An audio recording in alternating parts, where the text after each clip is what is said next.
Ministry of Finance, Budget and National Planning has disclosed that increasing the national minimum wage requires a lot of resources, that the 2019 National Minimum Wage Act was implemented as a result of consequential adjustment.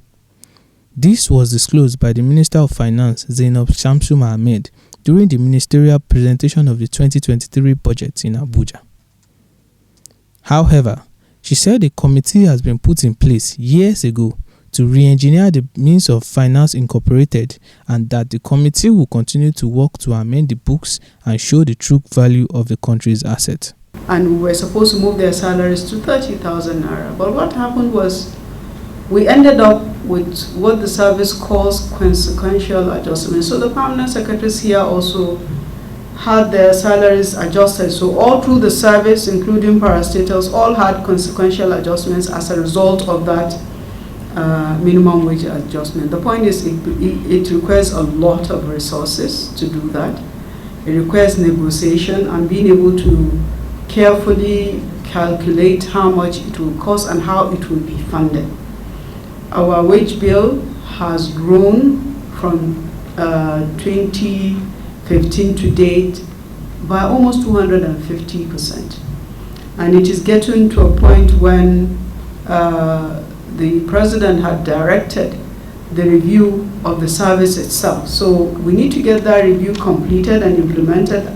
People call it the Orosanyan report, but there are so many reviews going on. So we have to look at the size of the service and what is the optimal combination of agencies that we need to put together to enhance efficiencies, but also to reduce cost. We have got Mr. President's approval to reinvigorate Morphe. We've done a lot of studies and reviews. We're now at the stage where we hope in the next month or 6 weeks we will be able to relaunch Morphe. We've been able to take stock of the assets that are currently in the books of Morphe.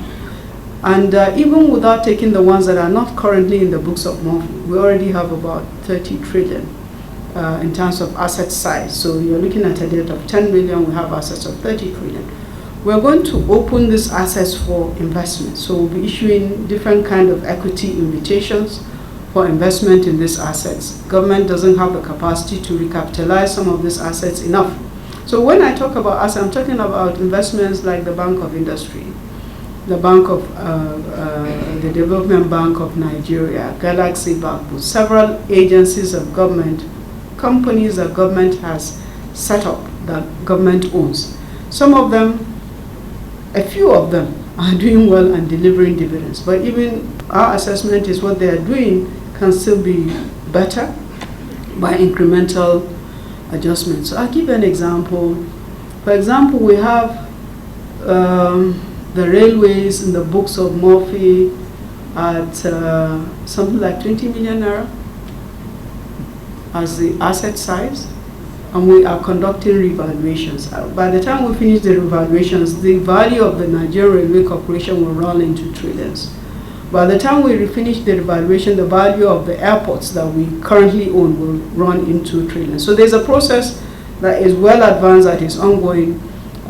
We'll have Morphe truly set up as a world-class investment company with a new management and a new board, removed from the civil service structure. Currently, they sit as a unit under the Office of the Accountant General of the Federation. We get core professionals that are really focused and specialized in portfolio management, in driving investments to run Morphe. So we expect to sweat our assets to the maximum possible, to amend our books, to read, to show the true value. So when we go to borrow, even when we go to borrow, the lender always looks at what assets do you have and what are your potentials to generate revenue.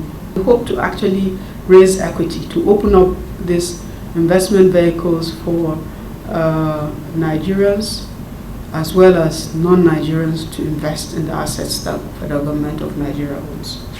So, Sitaya Teriba, thank you very much for bringing that up and giving us the opportunity to speak about the reintegration of Morphe. And also the need to harmonize our tax system so that it is truly a national system, because it's a major concern. A lady asked earlier on, what are we doing about property taxes. We're not able to do at the federal level much about property taxes because it sits in the purview of the states. We're not able to do a personal income tax at the federal level because it sits in the purview of the states. So the Joint Tax Board is very instrumental to this harmonization process. If we get to a point where we have the same platform, an electronic platform. Godwin Oyedun, GTV Africa.